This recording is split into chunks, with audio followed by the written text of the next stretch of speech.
Terduga pelaku pelecehan seksual dan perundungan pegawai KPI Pusat melaporkan balik terduga korban atas dasar pencemaran nama baik. Sementara kuasa hukum terduga korban yakni MS datang ke Komnas HAM untuk memberikan keterangan.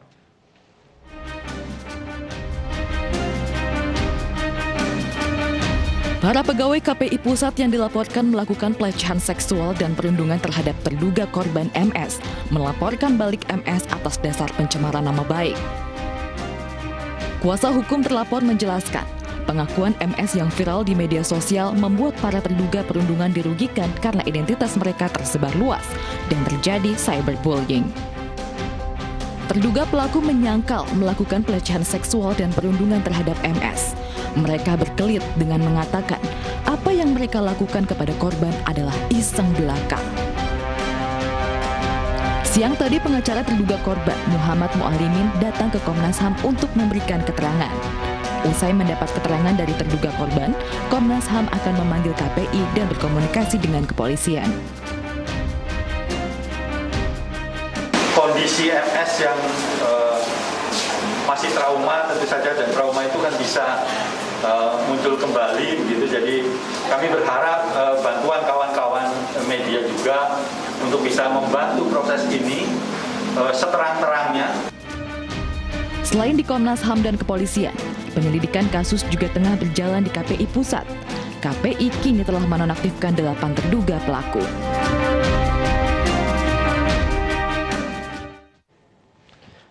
Ya, kita akan perbincangkan persoalan ini bersama dengan pengacara pelapor, yaitu terduga korban Roni Hutahian, pengacara salah seorang terlapor, terduga pelaku, yaitu Tegar Putuhena, dan juga Komisioner KPI Irsal Ambia. Assalamualaikum, selamat malam Bapak.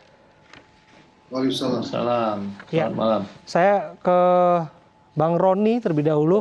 Bang Roni, disebutkan klien Anda hari ini tidak bisa ikut hadir ke Komnas HAM, meskipun keterangan secara langsung itu sangat ditunggu karena kondisi psikisnya masih bergejolak, setidaknya begitu ya kata-katanya.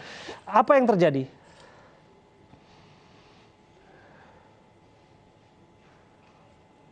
Bang Roni, ya, sambungan kami mengalami gangguan dengan. Iya, Bang Roni, ya, Anda menangkap pertanyaan saya sebelumnya? Belum. Oke. Belum jelas. Oh ya, pertanyaan saya to the point langsung, bagaimana kondisi psikis klien Anda yang tidak bisa ikut ke Komnas HAM hari ini? Ya, terima kasih Pak Abraham, bahwa kami sebagai kuasa hukum dari korban MS menyampaikan bahwa klien kami sampai sekarang masih mengalami trauma secara psikis, ditambah dengan kelelahan karena ada pemeriksaan maraton yang dilakukan oleh Polres Pusat, Jakarta Pusat, yang sampai kemarin. Jadi kami menyampaikan pada saat ini bahwa klien kami masih mengalami trauma dan butuh istirahat dan menenangkan diri. Begitu kira-kira Pak Abraham. Oke, proses tetap berjalan di Komnas HAM. Kami ingin tahu komitmen Komnas HAM untuk memastikan bahwa semuanya berjalan sebagaimana mestinya untuk mencari keadilan dan kebenaran yang diupayakan oleh terduga korban. Ya, perlu kami sampaikan bahwa hari ini pada pukul 2 siang bahwa kami sebagai kuasa hukum dari korban telah menyerahkan semuanya, baik itu kronologis dan alat bukti dan data-data serta fakta dan kronologis kepada Komnas HAM pada saat ini, dan diterima langsung oleh Ketua Komisioner Komnas HAM sendiri. Kira-kira seperti itu Pak Abraham.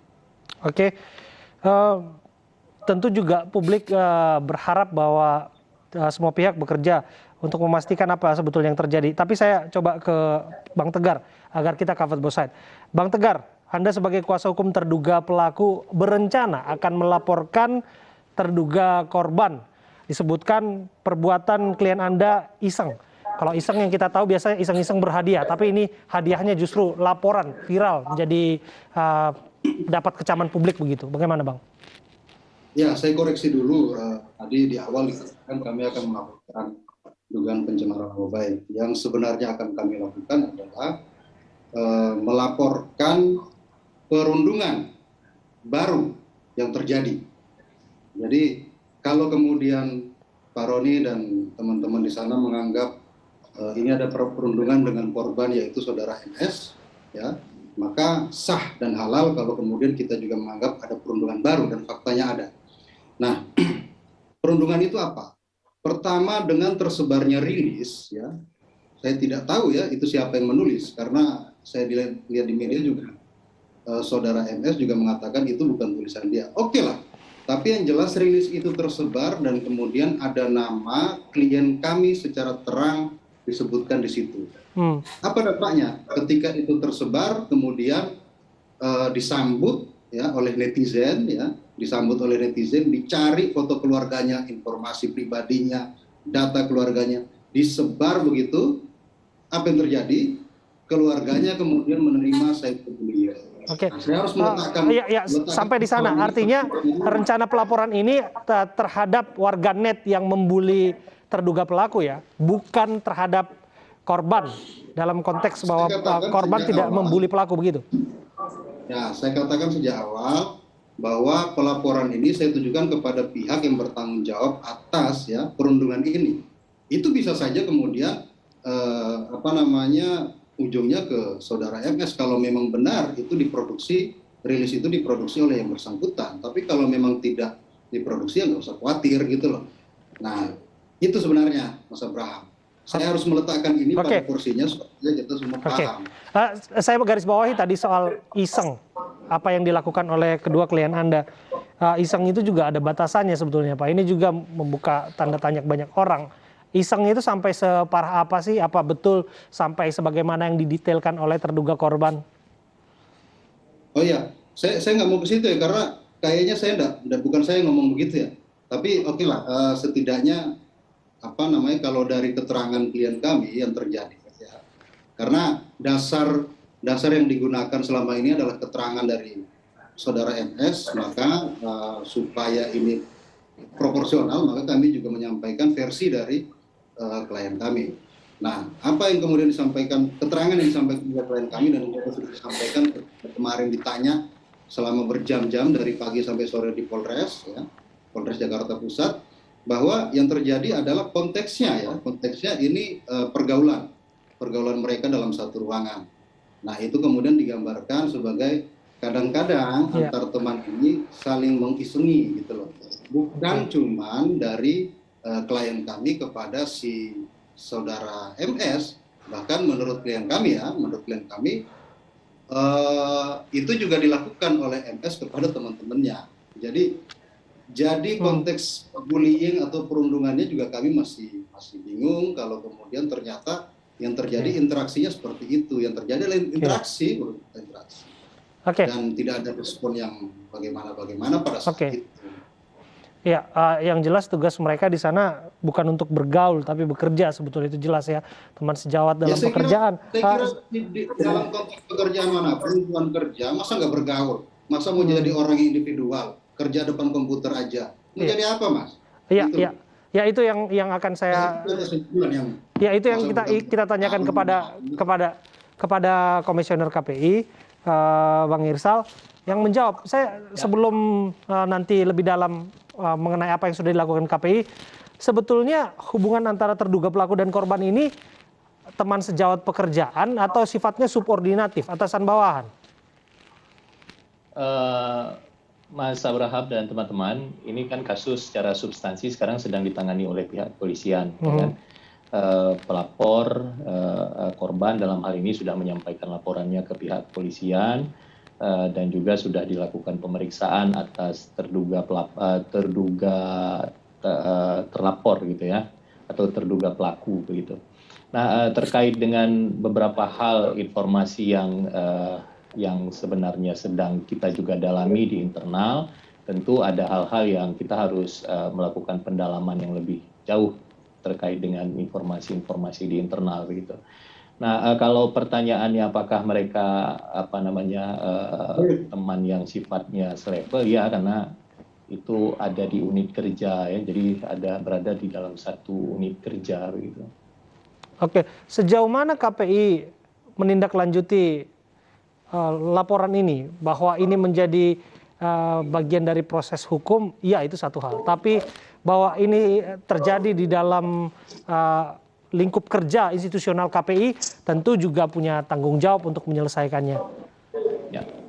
Makanya sejak awal kita sudah mendorong penyelesaian kasus ini melalui jalur hukum ya. Bahkan kita yang mendampingi salah seorang komisioner mendampingi korban untuk melaporkan kejadian ini ke Polres Jakarta Pusat begitu. Lalu kemudian kita juga sudah menonaktifkan terduga pelaku sementara dari segala kegiatan di lingkup KPI. Lalu kemudian kita juga berupaya untuk membuka segala informasi yang dibutuhkan begitu, terutama oleh pihak kepolisian dalam penyelidikan kasus ini begitu ya. Nah, apa yang sudah kita lakukan selama ini merupakan bukti dan komitmen kita untuk membuka atau mendorong penyelesaian kasus ini secara terbuka, secara terang benderang, sehingga semua pihak juga bisa mengetahui begitu. Jadi tidak ada kesimpulan-kesimpulan yang terlalu jauh ya sebelum proses ini selesai, yang bahkan melampaui apa yang sekarang sedang terjadi begitu. Artinya dalam rangkaian peristiwa yang dikisahkan oleh pelaku dari tahun ke tahun begitu ya, apakah kemudian komisioner KPI maksud kami pimpinan dan lain sebagainya juga menangkap bahwa ada indikasi dugaan bullying dan pelecehan seksual itu, atau ini semata-mata fabrikasi atau benar adanya? Nah, terkait substansi pemeriksaan ini kan sekarang sedang berlangsung di kepolisian, Mas Abraham ya. Jadi kita tentu tidak bisa berkomentar terlalu jauh mengenai substansi karena ya ada di kepolisian begitu, teman-teman yang korban dan juga terduga pelaku ini sedang dimintai keterangan. Maka kita percayakan saja proses ini ke aparat kepolisian agar ini bisa dibuka terang ya. Publik juga bisa tahu apa yang sebenarnya terjadi. Tentu kita kan punya keterbatasan KPI di dalam melakukan penyelidikan yang sifatnya internal karena ini menyangkut pidana dan kita percayakanlah pada aparat kepolisian untuk menyelesaikan ini. Oke, saya kembali ke Bang Roni, pengacara MS terduga korban. Bang, dengan nama-nama yang dicantumkan secara jelas oleh klien Anda, artinya ia secara sadar dan meyakini apa yang dikisahkannya begitu. Tapi kita juga patut bertanya-tanya, apakah ada bagian-bagian lain yang dalam tanda kutip didramatisir oleh klien Anda? Ya, jadi begini, klien kami bahwa itu disampaikan memang dengan sesuai fakta dan kronologis yang dialami. Bahwa ada rentetan peristiwa perundungan dan pelecehan seksual yang dialami dari tahun 2012 hingga ini dilaporkan. Nah, perlu kami sampaikan begini, bahwa beliau itu adalah mencurahkan isi hatinya. Kegaduhan yang ada di hatinya itu diekspos karena dia sudah tidak tahan lagi apa yang sedang dialami. Itu dulu. Nah, yang kedua, saya sepakat dengan Pak Irsan bahwa komisioner memang ini adalah sudah masuk dalam proses hukum. Nah, yang ketiga, bahwa apa yang disampaikan oleh rekan kuasa hukum dari terlapor, bahwa pada hakikatnya bahwa kita sepakat bahwa beliau menyatakan bahwa ini adalah diakui secara, walaupun dengan secara tidak jelas, bahwa akan tetapi bahwa ini adalah iseng atau candaan. Yang penting ada sesuatu perbuatan yang dilaporkan oleh klien kami kepada halayak publik. Dengan cara apa? Begitulah terbuka dan transparan klien kami ini menyampaikan agar semua halayak publik mengetahui apa yang sedang dialami oleh klien kami. Itu adalah jalan terakhir yang disampaikan. Sehingga dia ingin mencari respon yang baik atas musibah yang dialami berkepanjangan dari tahun 2012.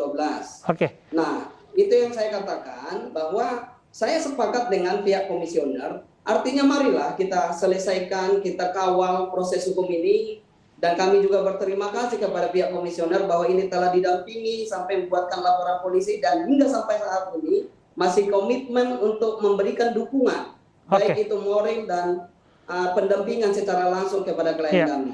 Sayang sekali waktu kita terbatas Bapak-Bapak, kita berharap bahwa ada titik terang dalam kasus ini. Kita masih akan terus mengawal bagaimana jalannya kasus ini ke depannya. Terima kasih waktu Anda untuk hadir bersama kami, Komisioner KPI dan pengacara terduga korban dan terduga pelaku. Pemirsa, pengendara ojek online kocar-kacir saat motornya diangkut petugas. Kami kembali untuk Anda saat lagi.